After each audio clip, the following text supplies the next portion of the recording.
Uma necessidade muito comum para quem administra sites é a criação de banco de dados. Então, o banco de dados no cPanel ele fica numa seção específica chamada banco de dados. E aqui você vai ter diversas opções, como por exemplo PHP-MyAdmin, MySQL remoto, banco de dados MySQL ou assistente de banco de dados MySQL. Para você criar um banco de dados, basta clicar aqui em Banco de Dados MySQL. Essa opção é permanente, eu nunca vi nenhum cPanel que não tenha essa opção.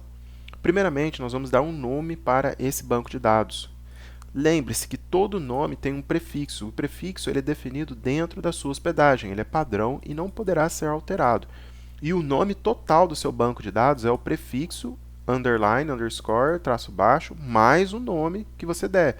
Então, às vezes, a pessoa vai lá preencher, por exemplo, no wp-config do WordPress, o nome do banco de dados e coloca só, por exemplo, aqui eu vou colocar loja.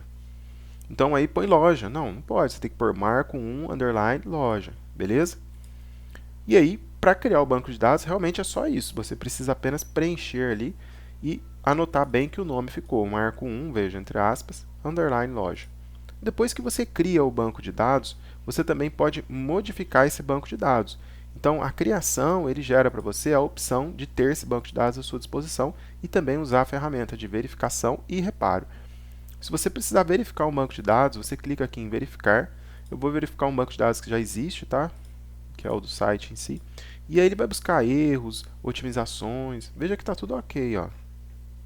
Verificação concluída.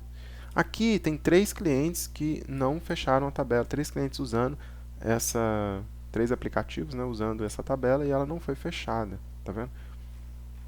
Olha, aqui também tem 30. Então, quando você acha esse tipo de problema, aí você é bom estar otimizando o seu banco.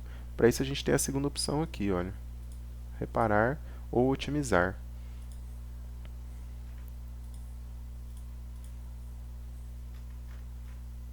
Aí, agora não tem mais esse problema. Está tudo ok, beleza? Então, para isso, você tem essas duas ferramentas. Logo que você cria o banco de dados, você tem à sua disposição. E ele lista para você também os bancos de dados atuais que você tem. É importante saber ler também quais são os usuários que têm privilégios nesse banco. Por exemplo, o Marco 1, o Marco Floriano tem 2 usuários. Eu posso excluir ou até mesmo adicionar outros usuários, como a gente vai ver em breve. Okay? Então é isso, o processo de criação. Existe uma outra opção no PHP-MyAdmin, que é o MySQL, assistente de banco de dados MySQL. A etapa 1 é criar um banco de dados. Aí você põe aqui, por exemplo, EAD.